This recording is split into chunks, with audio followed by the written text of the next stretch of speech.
Assalamualaikum warahmatullahi wabarakatuh. Selamat pagi ya. Jadi ini materi yang ketiga dari ini pembahasan Introduction to SQL. Jadi di materi yang ketiga ini kita akan mempelajari tentang DDL ya. Jadi ini digunakan untuk mendefinisikan data begitu. Nah, di Oracle Data Modeler kemarin kita sudah melakukan ini sebenarnya. Jadi perintah create table, alter, ya itu adalah perintah DDL. Nah, jadi yang di bagian ini kita akan melihat nanti bagaimana mengidentifikasi step yang diperlukan untuk membuat tabel dalam database. Kemudian mendeskripsikan ya tujuan dari DDL itu sendiri. Kemudian kita list beberapa operasi DDL ya yang digunakan untuk membuat dan memaintain tabel-tabel dalam database gitu. Jadi objek database itu ada 5 ya. Tabel, view, sequence, index, dan sinonim. Nah, yang kita pelajari untuk konsep basis data ini itu adalah tabel ya, nanti tabel sampai tabel. Kalau yang indeks mungkin nanti dijelaskan apa ya sekilas gunanya untuk apa gitu ya. Nah, jadi tabel ini memang tempat penyimpanan ya, jadi tempat penyimpanan data ya itu disebut sebagai tabel. Kemudian view itu sendiri sebenarnya adalah tabel ya, tapi eh, eh, tabel secara logik ya. Kenapa begitu? Karena di view ini kita bisa menggabung beberapa tabel. Jadi beberapa tabel itu digabung ya menjadi satu tabel yang disebut sebagai view. Nah, jadi memang view ini apa ya untuk keperluan khusus lah dari tabel. Jadi kalau kita gabungkan tabel ya itu memang ada keperluan yang khusus begitu. Kemudian yang sequence ini kita membuat atau mengenerate nilai numerik ya secara berurutan. Nah, kemudian yang indeks ini indeks adalah konsekuensi ketika kita membuat constraint primary key gitu ya. Itu apa itu? Jadi indeks ini dilakukan untuk mempercepat eh, pencarian data. Kemudian sinonim ya dari namanya ini memberikan nama lain bagi objek dalam database. Nah, untuk aturan dalam pemberian nama ya di tabel dan kolom. Jadi tabel dan kolom itu harus diawali dengan huruf begitu. Kemudian ya eh, panjangnya 1 sampai dengan 30 gitu. Ya. Nah, ini yang dibolehkan kalau karakter dari A sampai Z ya boleh, kemudian angka 0 sampai dengan 9, kemudian kalau karakter khusus ya hanya boleh 3 ini saja. Garis bawah tanda ini ya, dolar dan tanda hashtag gitu ya. Kemudian tidak boleh namanya sama dengan objek yang lain gitu. Jadi kalau misalnya sudah ada nama tabelnya jangan dibuat itu lagi, gitu. Atau nama kolomnya ada di dalam satu tabel dibuat lagi kolom nama yang sama di tabel yang sama, itu juga tidak boleh. Kemudian bukan kata kunci atau kata kunci atau kata cadangan atau nama-nama objek yang ada di Oracle gitu tidak boleh juga. Nah, ini perintahnya ya. Jadi perintahnya kita membuat tabel itu pakai perintah create table. Ini ada privilege ya. Jadi ini jelas kenapa disebut ada privilege. Jadi ini kalau kita bekerja pada uh, lingkungan multi user gitu. Ya, jadi usernya itu punya punya derajat lah. Jadi ada yang sebagai admin, ada yang sebagai user biasa gitu. Jadi kalau user biasa dia privilege-nya bisa diatur. Ada yang bisa buat table, ada yang hanya bisa melihat saja gitu. Ya, tapi kalau dalam pelajaran kita sekarang ini nggak perlulah. privilege ini karena kita belum sampai ke situ. Diasumsikan karena kita eh,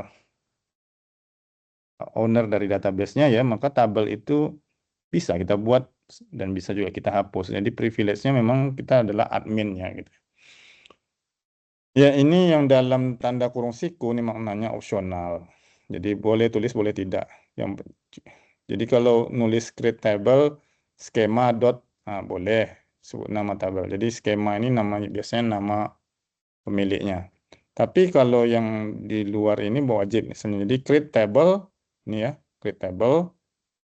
Ini perintahnya. Yang table ini adalah nama tabelnya. Apa nama tabelnya? Misalnya create table employees gitu ya. Nah, nah, kemudian yang di sini ini tipe data dari kolomnya, misalnya nama kolomnya apa? Misalnya employee ID, tipe datanya varchar gitu ya. Kemudian berapa panjangnya disebutkan. Nah, nilai default ya, nilai default ini juga opsional ya. Jadi maknanya apa? Makna nilai default ini, jadi kan di sini ada ekspresi ya. Nah, bila mana kita tidak isikan nilai pada kolom tersebut, misalnya kita tidak mengisikan nilainya, maka dia otomatis akan diisi dengan nilai default yang kita tetapkan. Jadi kita perlu kasih ekspresi yang misalnya eh, employ kalau employee ID nggak mungkin lah ya karena dia jadi primary key. Misalnya gini, eh, apa namanya kode pos misalnya, ya kode pos, ya tipe datanya apa gitu. Ya kode pos, tipe datanya numerik misalnya number gitu ya. Defaultnya kita kasih misalnya 25.000. Nah, jadi kalau misalnya kode posnya tidak diisi, waktu kita menggunakan perintah DML ya dengan perintah insert ngisi data, maka otomatis kode pos itu akan diisi dengan nilai 25.000 gitu. Eh ya ini tadi penjelasannya ya. Nah, ya ini beberapa yang opsional, integrity constraint juga nanti opsional ya. Jadi kalau eh, sebuah tabel boleh tidak punya primary key ya. Nah, jadi untuk pemberian primary key-nya itu sendiri itu opsional gitu. Oke, nah nama kolom ya ini sama ya. Nama kolom wajib, kemudian tipe datanya ya, kemudian ukurannya gitu ya, size-nya. Nah, ini perintah membuat tabel ya. Nah, ini. Jadi create table ya. Ini nama tabelnya depth ya. Nah, kebetulan di sini kita tidak buat ini. Kita tak buat constraint-nya dalam bentuk primary key. Nah, kita coba ya ini ya. Kita coba nanti buat ini. Kemudian untuk melihat bahwa eh, tabel itu sudah dibuat, kan ada cara yang pertama kemarin kita lihat di object browser ya pada Apex. Nah, selain dilihat di object browser juga bisa menggunakan perintah describe gitu ya.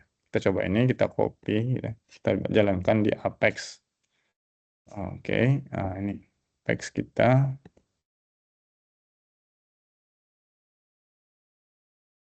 Ya, kita coba jalankan di sini di SQL command-nya.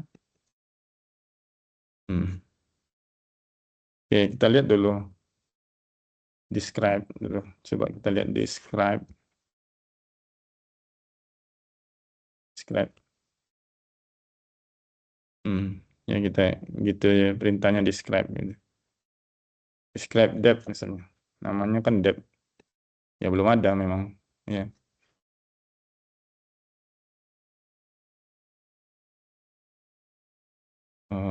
Nggak mau jalannya. Describe. Oh, oke. Tidak ditemukan katanya. Ya, kalau kita lihat misalnya describe employee atau describe member kemarin ya. Describe. Kita kan udah buat member tuh. Members.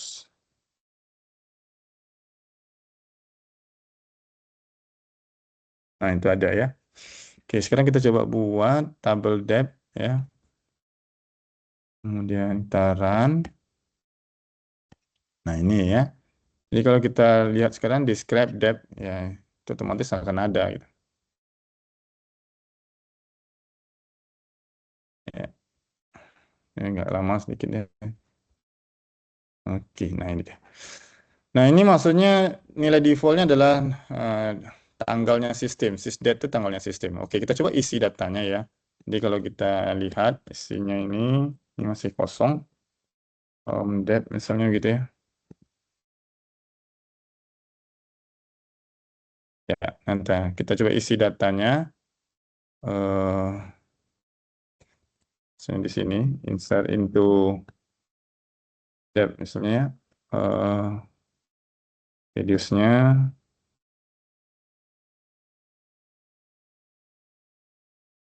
eh misalnya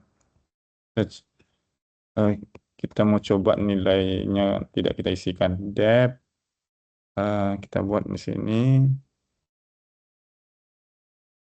depth number ya, depth number, kemudian di name, kemudian location ya, values-nya kita buat satu, kemudian misalnya kita kasih nama HRD gitu ya, lalu lokasinya misalnya kita kasih di misalnya di Pekanbaru gitu. Ya, nah ini kan eh, create date-nya kapan dia dibuat belum kita kasih nilai. Nah, kita lihat nanti dia akan isi jam sistem ya. Nah, ini kita coba jalankan. Ya, nah kita lihat isinya.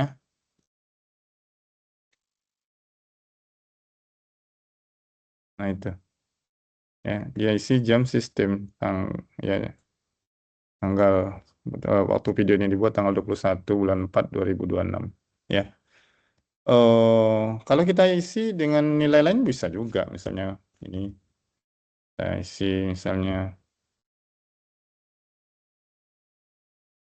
Ya, ini cara pertama ngisi ya. Jadi kalau misalnya yang di baris 10 ini, kalau atributnya tidak lengkap kita isikan, maka kita harus sebutkan nama atributnya. Tapi kalau misalnya lengkap kita isikan, kita boleh tidak menyebutkan nama atribut, langsung saja values begini. Ya, ini misalnya dikasih 2, ini kasih sales, mungkin letaknya di Padang misalnya gitu ya. Kemudian kita buatnya tanggal misalnya bulan 3 tanggal 15 2026 misalnya gitu. Sudah ini pakai eh, ini date-nya agak bermasalah nih kadang-kadang nih. Bisa. Kadang-kadang dia tidak mau juga. Coba kita jalankan ini. Oke, mau ya. Oke, kita lihat isinya. Nah, itu ada. Jadi udah ada 2 yang terisi ya. Nah, oke. Nah, ini adalah beberapa tipe data ya. Jadi tipe data pertama itu namanya varchar 2 ya. Jadi ini adalah data karakter yang panjangnya variabel gitu. Jadi jadi eh, tidak tetap ya, tidak fix, tapi dia variabel boleh berubah-ubah. Ini ukuran maksimumnya harus kita tetapkan. Nah, jadi berapa ukurannya harus disebutkan gitu. Varchar 2 size-nya berapa harus disebutkan. Nah, minimum size-nya 1, maksimum size-nya adalah itu ya 32.767 bytes. Kemudian yang kedua, eh, apa ya, char ya. Nah, ya, kalau ini adalah data karakter yang panjangnya fix gitu ya. Nah, kemudian ini minimum size-nya, ini sama ya, jadi size-nya harus disebutkan juga. Dan minimumnya adalah 1, maksimumnya adalah 2000. Kemudian number, ya, ini adalah data numerik yang panjangnya bervariasi. P itu mengindikasikan presisi dan S adalah skala ya. Jadi ini sudah dijelaskan juga kemarin, presisi adalah total number dari digit desimalnya, dan scale-nya itu adalah jumlah digit di sebelah kanan titik desimal, ya. Jadi presisi ranknya dari 1 sampai 38, dan scale-nya itu ranknya dari min 84 sampai ke 127. Kemudian tipe data date ini nilai date and time, tanggal dan waktu, ya. Eh, dan lumayanlah rentangnya ini, ya. Nah, jadi eh, kalau time-nya itu sampai ke second gitu, ya. Nah, sampai ke detik gitu. Dan rentang tanggalnya itu mulai dari 1 Januari 4712 sebelum Masehi, ya, sampai dengan 31 Desember 999 eh, Masehi gitu. Kemudian yang kelima ini tipe data long, ini data karakter yang panjangnya juga bervariasi. Ya, ini bedanya dengan Varchar 2, ya, ukurannya lebih besar. Ini bisa menyimpan sampai dengan 2 GB gitu.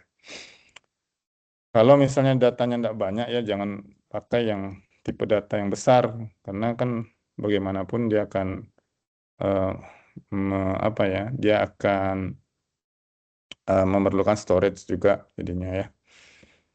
Kemudian yang ini tipe data CLOB. Nah, ini adalah objek large, ya, karakter. Nah, dia ini isinya apa ya? eh, Single byte ataupun multi byte karakter. Ini ukuran maksimumnya adalah 4 GB, ya, besar ini, ya. Jadi ini memang untuk karakter eh, yang disimpan adalah eh, karakter nasional. Jadi kalau kita menggunakan bahasa ini, ya, bahasa Indonesia, bagusnya pakai ini. Nah, nah, kalau yang NCLOB ini dia apa ya? eh Sebentar. Yang N aja. Jadi kalau yang NCLOB ini Unicode karakter. Jadi dia ini, ya, ini biasanya digunakan untuk yang internasional gitu. Jadi kalau untuk bahasa apa ya, yang sifatnya Unicode, misalnya yang tidak bahasa Indonesia, misalnya datanya disimpan dalam di luar selain bahasa Indonesia, mungkin tipe data NCLB yang digunakan. Kemudian yang tipe data raw, ya, ini tipe data lama sebenarnya, ya. Jadi dia tipe data biner, biner, ya. Eh, dan ini apanya, ya? eh, kita harus tetapkan ukuran ukuran dari nilai raw ini, maksimum size-nya itu 32767 byte. Kalau misalnya, ya, maksimal SQL string size-nya kita beri nilai extended dan bisa 4000 byte jika maximal string size-nya legacy. Nah, tapi ini tipe data lama, ya. Heeh. Eh, Nah, kemudian ada yang data binary masih raw juga tapi long raw, ya. Ini bedanya dengan yang raw tadi, dia lebih lebih besar kapasitas penyimpanannya. Nah, ini yang sekarang yang dipakai yang eh, data terbaru, ya, eh, BLOB, ya, Object Large Binary. Nah, ini yang sekarang dipakai untuk tipe data biner. Biasanya ini digunakan orang untuk nyimpan video, gambar gitu, ya. Karena dia bisa nyimpan sampai dengan 128 terabyte gitu. Jadi, ya, yang besar itu ya biasanya file multimedia kan. Kemudian yang B-file ini binary tapi dia disimpan di eksternal, bukan di dalam database. Biasanya linknya yang disimpan dalam database, isinya di luar. Kemudian raw ID ini adalah string, ya, base 64 bit. Ini merepresentasikan alamat unik, ya, dari baris yang di dalam tabelnya. Nah, data ini biasanya, tipe data ini, ya, umumnya itu dikaitkan dengan pseudo kolom row ID. Jadi kalau kita mau membaca alamat dari baris gitu. Jadi bukan nilai dari barisnya, tapi alamatnya. Ya. Nah, ini contoh pembuatan tabel dengan beberapa tipe data. Mungkin nanti bisa dites ya. Ya, kalau kita copy misalnya di sini. Nah, ini kita coba jalankan di sini.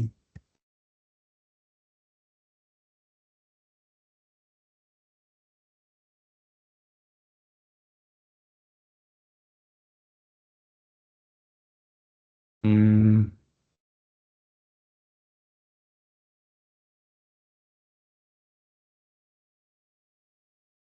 nah, oh iya. Nah, kenapa des ini salah?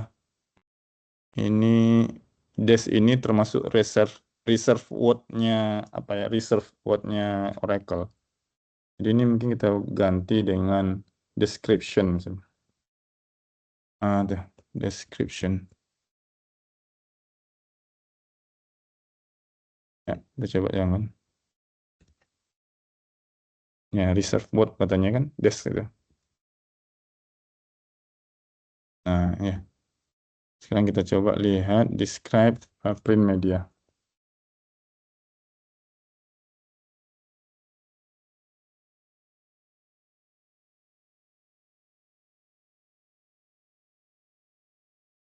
Hmm, oke ya, ini datanya.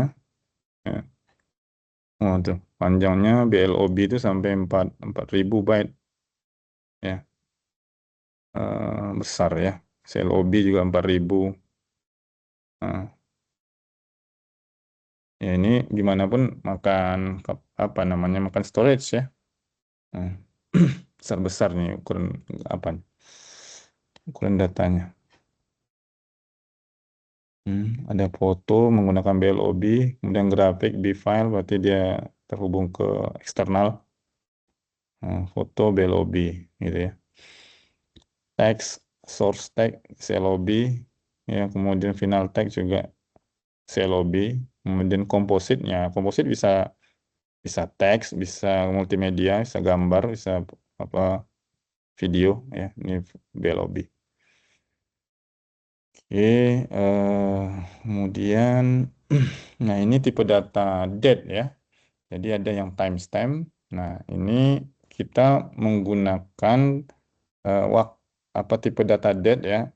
Khususnya untuk waktu itu menggunakan fraksional second. Jadi dia sampai dengan apa namanya ya milisecond gitu ya. Jadi di bawah second gitu. Jadi dia selain jadi simpannya nanti nilainya adalah tahun, bulan, hari, kemudian jam, menit, second ya. Nah, ini sampai dengan fractional secondnya, sampai dengan apa nilai koma dari secondnya juga ikut disimpan. Nah, timestamp ini ada dua variasi. Yang pertama with time zone. Ini untuk zona waktu dunia. Sementara with local time zone ini untuk lokal di mana DBMS dijalankan. Ya, kalau misalnya DBMS-nya jalan di Indonesia berarti local time Indonesia. Tapi kalau jalannya di Malaysia berarti local time-nya Malaysia. Kemudian interval year to month, iya, ini eh, menghitung jarak antara apa ya antara tahun dan bulan.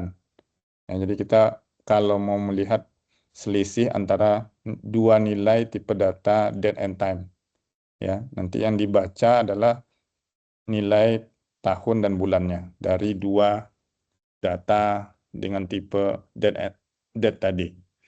Kemudian kalau itu ya interval year to month untuk tahun dan bulan, ada juga interval day to second. Jadi selisih dua nilai yang dihitung adalah selisih hari dan eh, jamnya ya. Nah, kemudian yang ini tadi udah ya timestamp with time zone ya. Ini zonanya eh, zona region zona dunia. Jadi tinggal kita sebutkan saja misalnya region mana. Kalau region kita Indonesia GMT plus 7 kan.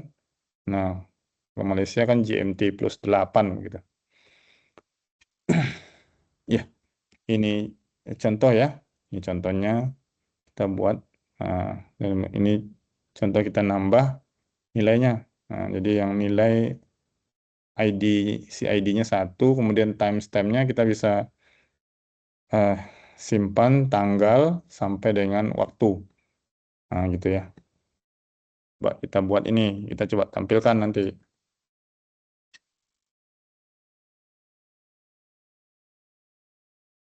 Oke, kemudian tambahkan nanti satu nilai. Kemudian kita tampilkan nanti datanya.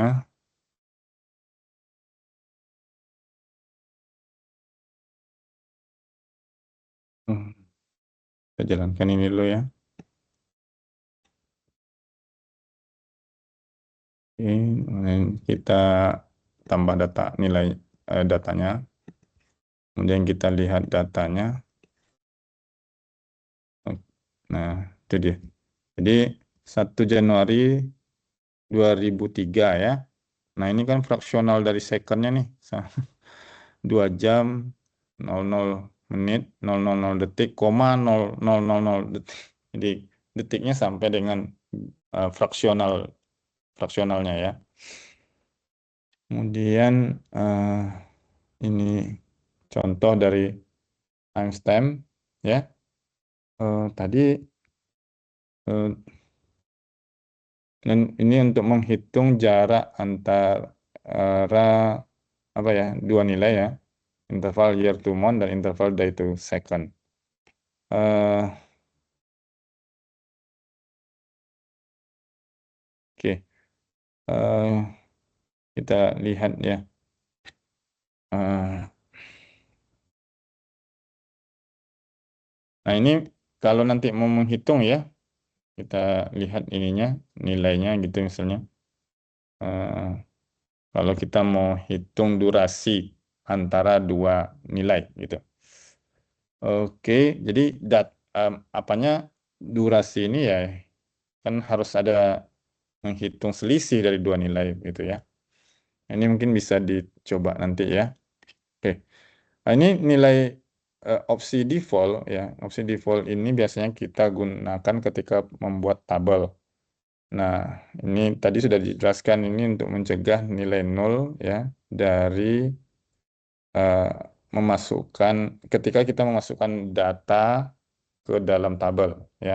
Jadi kalau misalnya kita tidak ingin nilai nol yang masuk gitu ya, nah, maka kita kasihlah nilai default ya. Nah, kalau misalnya tidak ada, biasanya kan kalau dia opsional, dia akan diberikan nilai nilai nol gitu. Heeh. Oke, nah setelah nilai default ini boleh dikasih nilai literal. Jadi nilai langsung boleh misalnya default 5 itu literal.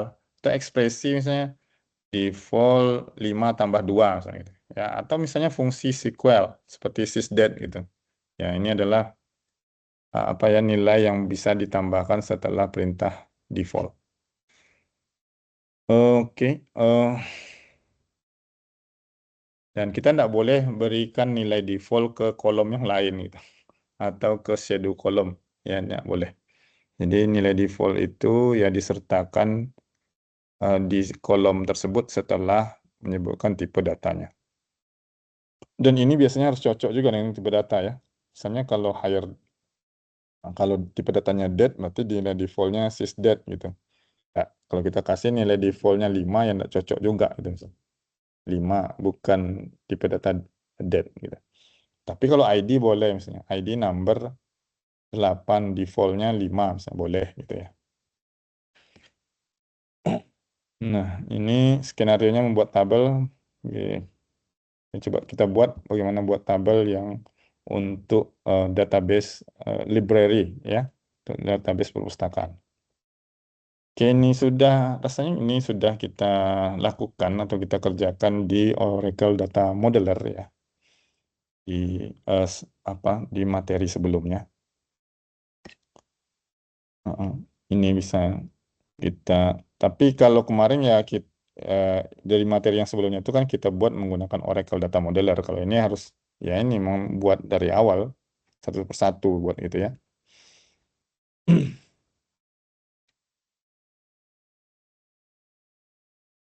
Nah, ini constraint ya. Kita akan nambahkan constraint. Jadi constraint itu adalah aturan yang diterapkan pada level tabel. Jadi setiap tabel itu ya punya constraint-nya, ada beberapa constraint. Apa saja? Not nol, tidak boleh kosong maknanya ya. Jadi ini biasanya ini kan eh, diletakkan dia di setelah atau untuk kolom yang ada di dalam tabel kan, atau untuk atribut yang ada dalam tabel. Untuk apa constraint? Jadi ini untuk menjamin konsistensi dan integritas dari database itu. Karena beberapa constraint not null, unique, primary, foreign, dan check. Nah, jadi ada 5 ya constraint dalam eh, level tabel ini. Atau maksud saya nilai constraint yang bisa kita tambahkan untuk kolom yang ada dalam tabel. Ya, ini beberapa penjelasannya. Nah, ini yang lain mungkin sudah pernah, yang 4 ini sudah ya, yang kelima mungkin. Nah, jadi check ini untuk memeriksa ya. Jadi untuk memeriksa sebuah kolom itu ya, eh, apa ya, nilai yang dimasukkan ke kolom tersebut harus harus memenuhi kondisi dari nilai dari constraint check-nya. Jadi misalnya salary check, eh, salary harus besar dari 2000. Jadi maksudnya ketika dia isikan data, ketika orang isi data di situ, salary itu harus lebih besar dari 2000, itu yang bisa disimpan. Kalau kurang dari 2000 dia nggak bisa nyimpan gitu ya. Oke, nah nama constraint itu sebenarnya di-generate otomatis oleh database. Tapi di-generate otomatis formatnya seperti ini. Sys gitu ya, sistem. Kemudian ada nomor kode-kode dan nomor urutnya. Ya. Nah, eh, ada kesulitan kalau kita kasih kalau namanya seperti ini ya, kita agak sulit melacak. Apalagi kalau misalnya constraint-nya udah banyak nanti yang muncul misalnya di dalam di sini misalnya ya. Hmm, nah ini misalnya kita lihat yang nah di indeks ini muncul. Nah ini kan bingung nanti nih. Nah, kalau ini oke lah nih, AU PK author PK BK AU PK book author PK ini masih. Tapi kalau dia munculnya sys underscore CN berapa sekian sekian, lalu kita juga bingung ya. Nah, nah, jadi lebih baik memang memberi nama ya. Jadi kasih nama supaya mudah mengidentifikasinya. Nah, pembuatan constraint itu ada dua cara. Pertama adalah dibuat saat pembuatan tabel. Yang kedua dibuat setelah pembuatan tabel. Nah, di ODM kemarin, kalau kita lihat ada perintah alter gitu kan setelah create alter tabel members misalnya, kemudian add constraint, eh, kemudian nama constraint-nya apa, kemudian disebutkan nama kolomnya ya. Jadi alter tabel members add constraint, eh, apa namanya, member ID misalnya ya, kemudian dalam kurung nama kolomnya member gitu. Nah, ini adalah print apa namanya constraint yang dibuat setelah tabel itu dibuat. Eh, jadi membuat constraint ada dua. Pertama waktu buat tabel, kedua setelah buat tabel. Kemudian pendefinisian yang meletakkan di mana constraint itu harus ditulis juga ada dua cara. Pertama ada di level kolom. Maknanya adalah setelah nama kolom langsung sebutkan nama constraint. Yang kedua di level tabel. Ini setelah semua definisi kolom disebutkan baru ditambahkan constraint-nya. Nah, untuk melihat constraint ini ya di kamus data. Ya itu tadi. Di sini yang tadi. Nah, ini. Ya. Nah, kebetulan ini udah ada. Ini nama constraint. Ya.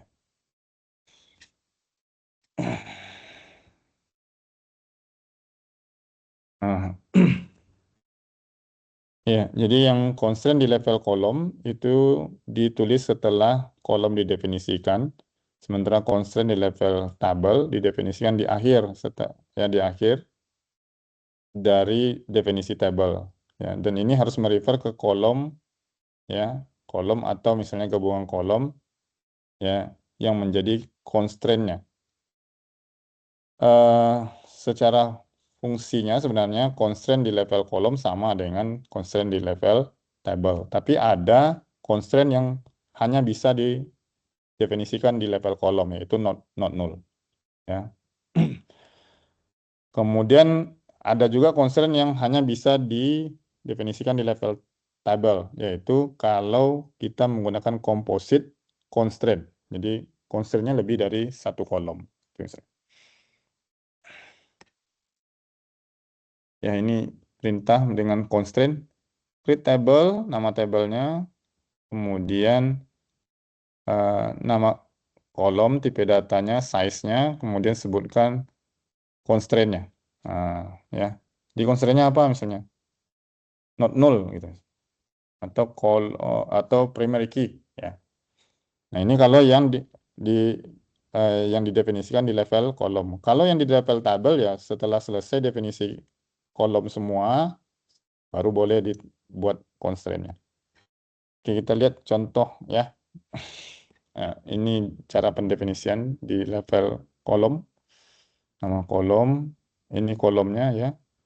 Kemudian diikuti dengan kata kunci constraint, wajib nih ya. Ini constraint-nya wajib nih. Kata kunci constraint. Kemudian nama constraint-nya apa? Nah, ini tadi ya. Kalau nggak kasih nama constraint, di-generate-nya dengan sintaksis tadi. Kemudian tipe constraint-nya apa? Apakah primary key, unique key, foreign key, not null, atau check gitu. Ya, kalau yang di level table, setelah semua definisi kolom baru dibuat nama constraint-nya. Yang membedakannya cuma satu ya. Kalau di level kolom, dia harus disebutkan nanti. Ini kan sama nih constraint, nama constraint, tipe constraint apa, sebutkan nama kolomnya. Nah, gitu ya. Oke, kita lihat ini definisi constraint untuk level kolom. Jadi kita buat table employees misalnya ya. Nah, ini tipe datanya, ini nama nama apanya, nama kolomnya employee ID, tipe datanya number, size-nya 6. Nah, kita sebutkan nih constraint. Ini ya kata kuncinya constraint. Ini nama constraint-nya M ID PK, dan ini tipe constraint-nya primary key. Nah, jadi employee ID sudah jadi primary key. Ya. Kalau yang kedua ini di level table. Selesai definisikan semua. Ya, employee ID sudah, kemudian setelah employee ID first name sampai dengan job ID. Nah, kita mau bikin employee ID sebagai primary key, harus ya. Dan kita letakkan paling bawah di level table, kita buat gini constraint, nama constraint-nya, tipe constraint-nya, kemudian sebutkan nama kolomnya. Ya, karena kalau nggak disebutkan nama kolom dia bingung. Yang primary key ini kolom mana katanya. Gitu. Ya, itu dia bedanya. Ya, kita coba misalnya ya. Nah ini yang lengkap ya.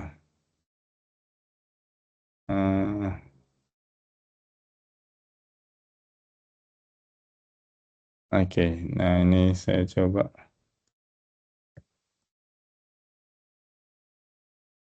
What?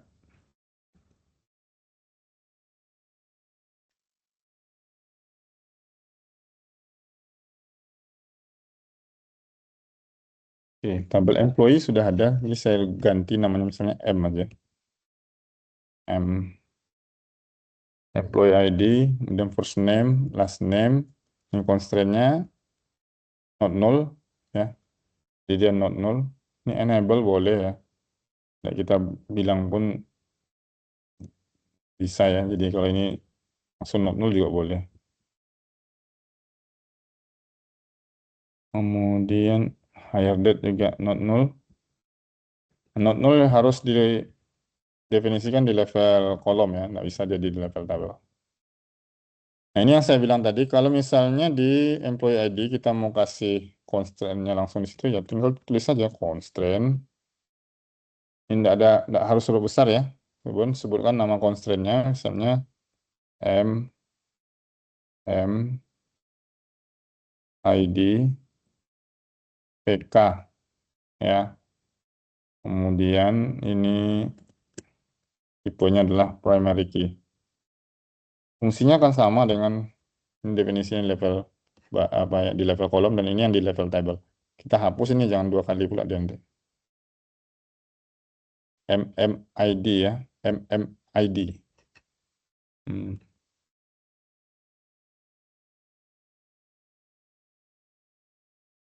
Hmm.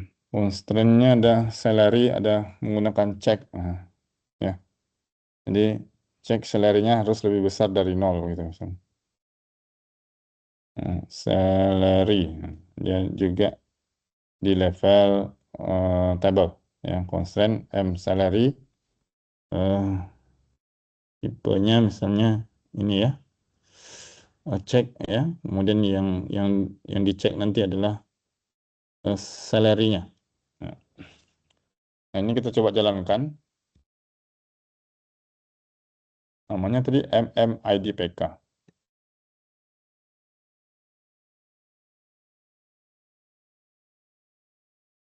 Gimana missing identifier-nya nih?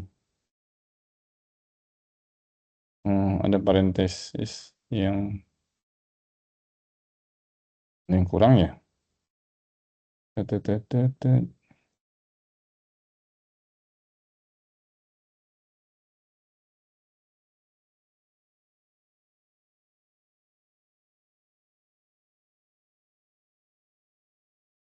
Hmm, phone number. Kenapa dia bilang phone number salah?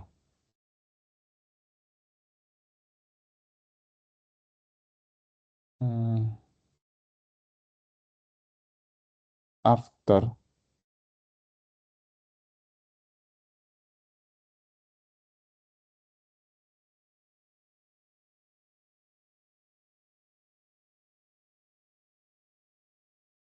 Oke, ini mungkin karena pakai apa ya? Ya petik-petik gini ya. Coba kita buat sedikit aja dulu.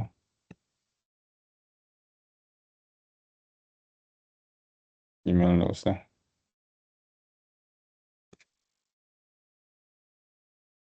Hmm,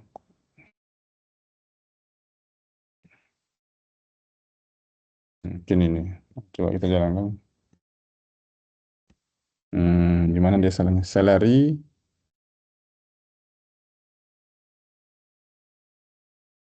ada apanya kurungnya yang berlebih ini katanya. Mana?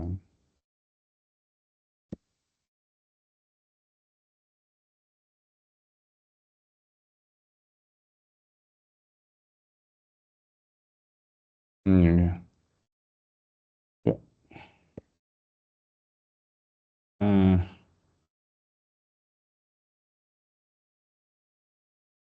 Hmm, udah ada M.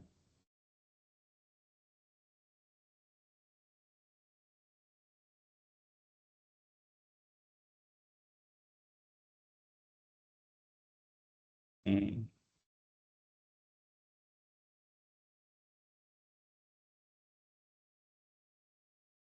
Oh, sudah ada M. Coba ini copy dulu. Dan desktop M.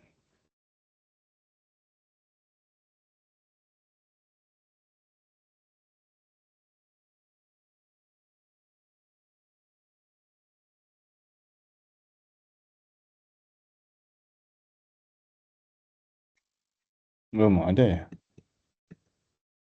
Hmm.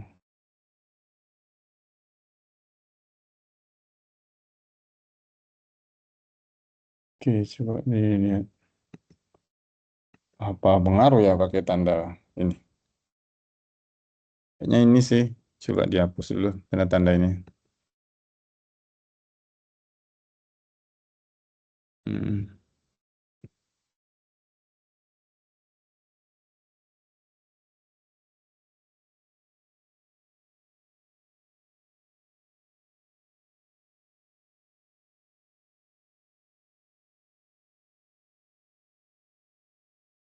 Oke, ini agak lama adanya.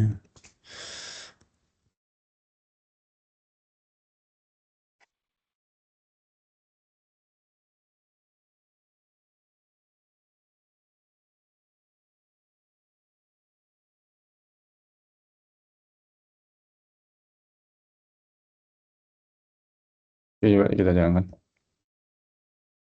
Masih ada salah. Name already is by existing constraint-nya. Constraint-nya sudah ada. MM. Ya, sudah ada ya.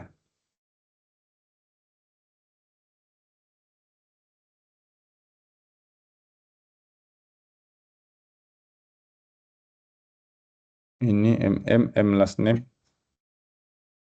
Katanya sudah ada. Kita lihat coba.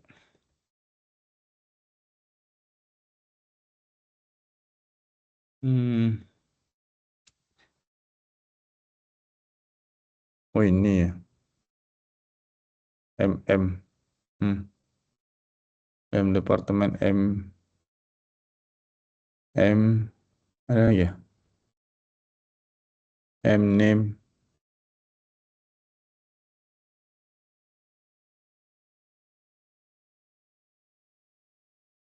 Oke, coba kita ulang lagi.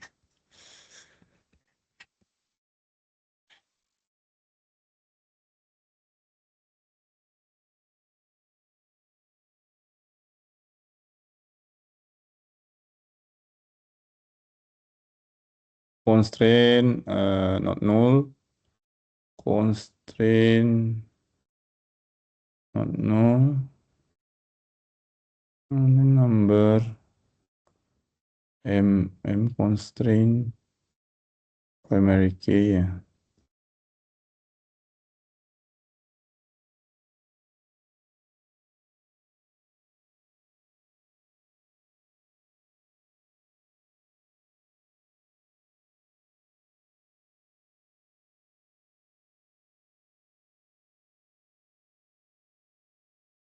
Kita coba jalankan.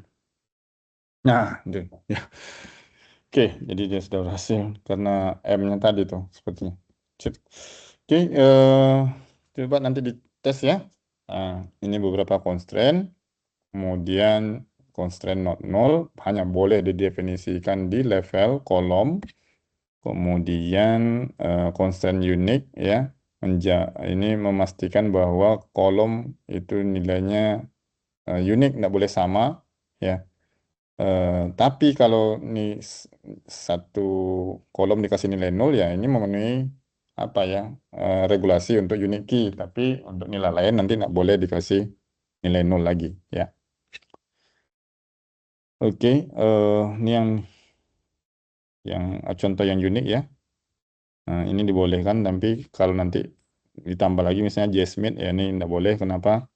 Kalau emailnya kita buat sebagai unik ya, maka dia akan menolak karena kebetulan nilainya sama. Kemudian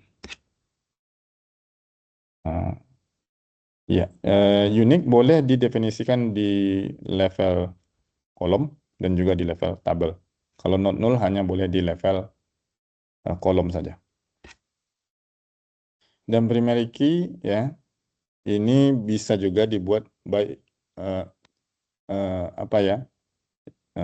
Dibuat di level kolom, bisa juga di level tabel, dan setiap ini ya tabel itu harus ada satu kolom menjadi primary key.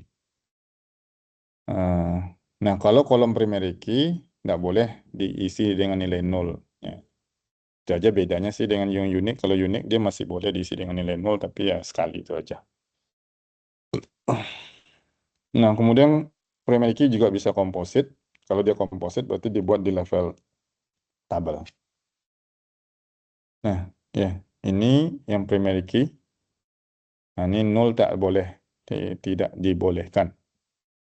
Kemudian misalnya 50 kalau sudah ada, ini juga tidak dibolehkan ngisi dengan nilai 50. Ya, karena sudah ada nilai 50.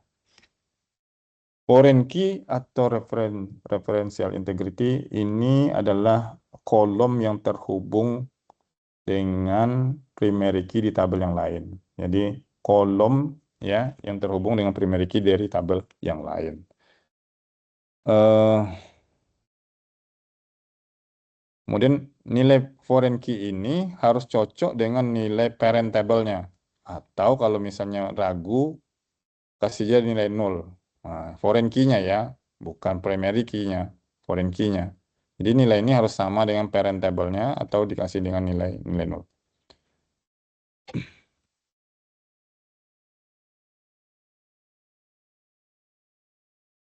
Oke,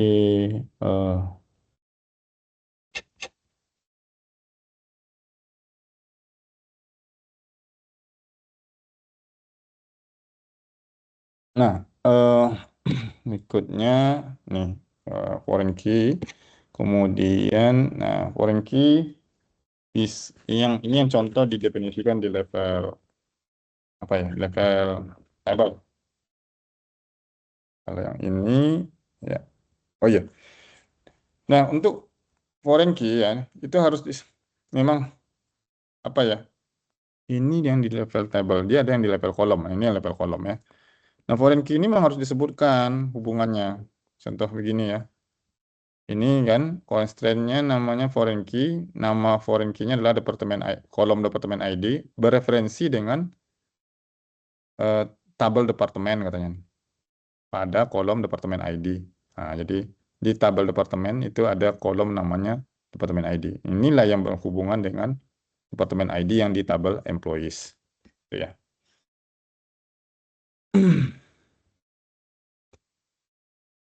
Nah,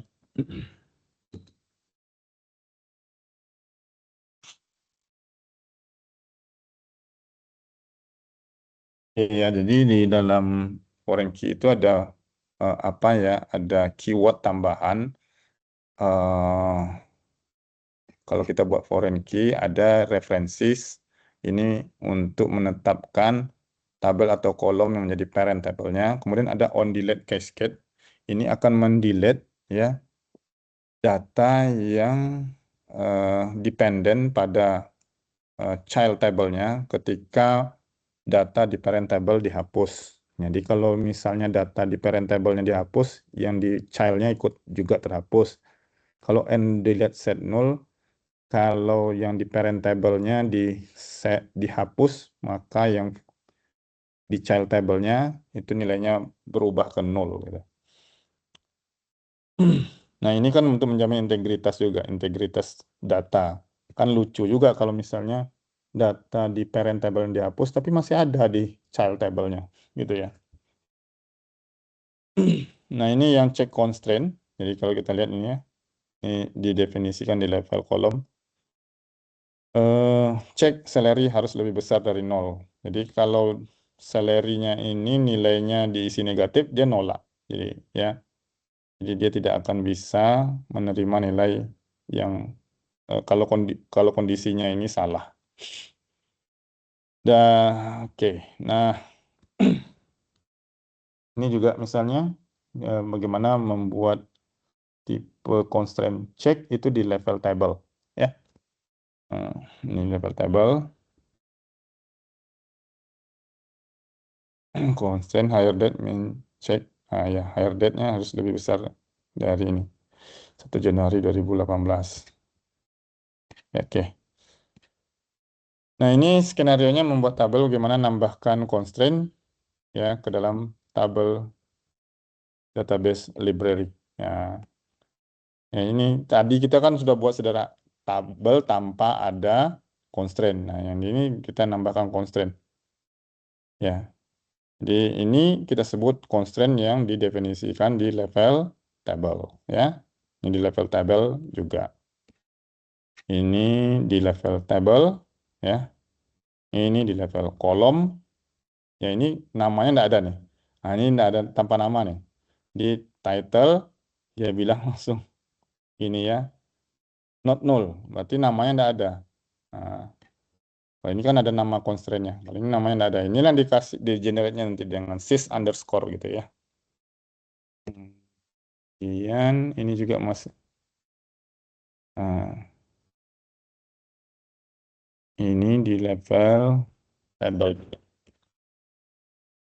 Nah, Selain perintah create table, ya, DDL juga punya statement yang lain ya, yaitu alter. Alter ini untuk memodifikasi struktur objek, kemudian drop untuk remove objek dari database, rename ya untuk mengganti nama objek database. Yang pertama alter table ya, statement ini digunakan untuk mengubah struktur table. Dalam pengubahan struktur, kita mungkin akan menambah kolom, jadi nambah. Jadi kalau kita udah buat table, lalu kita sudah lengkap nama kolomnya, lalu belakangan kita mikir harus nambah kolom tertentu. Misalnya. Nah, jadi harus pakai perintah alter table. Nambah kolom, itu pertama. Yang kedua, memodifikasi ya definisi kolom yang sudah ada. Maksudnya begini, misalnya kolom employee ID, tipe datanya itu misalnya size datanya adalah misalnya 6. Nah, kita ingin apa namanya? Merubah 6 jadi 10 misalnya ya. Apanya? Size-nya. Nah, yang ya boleh kita merubah dari yang kecil ke yang besar. Yang agak riskan merubah dari yang besar ke yang kecil. Kenapa? Mana tahu data sudah ada tersimpan, data yang besar. Jadi waktu mau merubah ke yang kecil, data yang lama itu akan terpotong jadinya kan informasinya jadi salah nanti. Ketiga, mendefinisikan nilai default ya untuk kolom baru. Kemudian mendrop sebuah kolom. Jadi ya termasuk kalau misalnya ada tabel lalu kolomnya mau kita hapus satu. Merename kolom, kemudian mengganti tabel dengan status read only. Jadi hanya bisa dibaca saja. Nah, ini perintahnya alter table add, kemudian sebutkan apanya alter table kolom ya data tipe ya kolom disebutkan add nama kolom apa tipe datanya apa size-nya apa dan seterusnya. Modify gitu juga, modify nama kolomnya ya tipe datanya yang baru misalnya, atau menghapus ya kalau menghapus alter table disebutkan nama tabelnya, drop langsung nama kolomnya. Ya, kita lihat ya di sini kita nambah eh, apa namanya kolom baru termination, namanya termination date, tipe data date di tabel employees. Nanti dia nambah sini ya. Tentu kosong ya karena sebelum ini data yang sudah ada yang sudah terisi misalnya. Ada 4 data, ketika kita nambah kolom baru ya berarti data yang ada di kolom baru kosong. Kemudian kita memodifikasi. Ini misalnya kita mau ubah ukuran ataupun tipe datanya. Misalnya tadinya misalnya dia char, mau diganti varchar gitu ya. Size-nya juga, ya nilai default-nya juga bisa dirubah.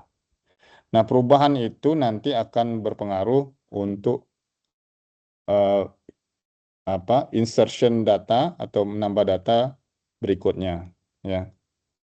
Nah, modifikasi ini itu akan diterapkan pada kondisi yang sudah ditetapkan begitu.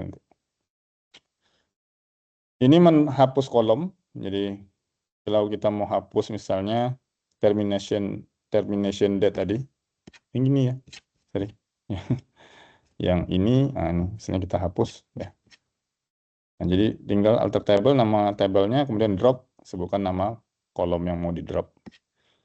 Kemudian ada juga set unused. Set unused ini kita ngasih tanda di satu atau beberapa atau satu atau lebih kolom ya, yang unused nggak mau kita pakai ya. Jadi unused itu menandai bahwa jadi dia seolah-olah ditandai dia nggak dipakai gitu. Nah, eh, kita bisa juga mendrop kolom yang unused ini ya. Nah, jadi kita bisa juga melakukan drop terhadap kolom yang unused. Jadi kalau mau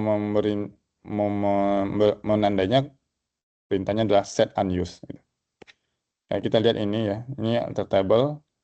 Nah, misalnya gini, kita mau unused di name misalnya. Jadi di name ini ditandai sebagai kolom yang tidak pakai gitu. Nah kalau mau mendrop ya sebut aja, sebutkan nama kolomnya. Gitu. Nah, yang mana ya? Di name yang unused berarti ya, yang di drop adalah di name tadi. Ya, ini adalah skenario berikutnya. Kita mau memodifikasi struktur tabel untuk tabel author misalnya. Mau nambah email address ya di situ misalnya. Nah, ini alter table author mau nambah ini. Alter table author add email ya. Tipe datanya varchar dan panjang 255. Modifikasi juga bisa. Jadi kita author name-nya mau ditambah misalnya ini. Nah, tadinya mungkin panjangnya 30 jadi 100 gitu ya. Ini tandanya kalau udah berhasil tabel alter alter. Kemudian yang berikutnya adalah tabel yang di set read only ya. Jadi ini kita gunakan tabelnya itu read modenya read only. Jadi perintah DDL atau DML nambah data di situ tidak boleh sampai diubah mode-nya menjadi read and write. Nah, jadi alter table juga di situ ya, alter table sebutkan nama tabelnya, kemudian ganti namanya read only. Nah, kalau yang read only-nya mau dicabut, maka perintahnya nanti ganti yang alter table depth read write gitu. Nah, dropping table menghapus ya. Jadi dia menghapus table, tapi tabelnya nanti masuk recycle bin. Jadi masih bisa di restore pakai perintah flashback. Nah, flashback nama perintah. Tapi kalau kita buat purge, misalnya drop table depth di belakangnya dikasih tulisan purge gitu ya, pakai clause purge ini, nah, dia kayak menghapus table tidak masuk ke recycle bin gitu. Jadi hapus permanen. Nah, silakan kerjakan nanti ya project 63 ya, bagaimana penggunaan DDL untuk membuat dan memaintain tabel database. Sebenarnya DDL-nya sudah ada juga waktu di ODM ya, Oracle Data Modeler. Nah, mungkin ini yang bisa saya sampaikan untuk materi kali ini ya. Terima kasih atas perhatiannya. Assalamualaikum warahmatullahi wabarakatuh.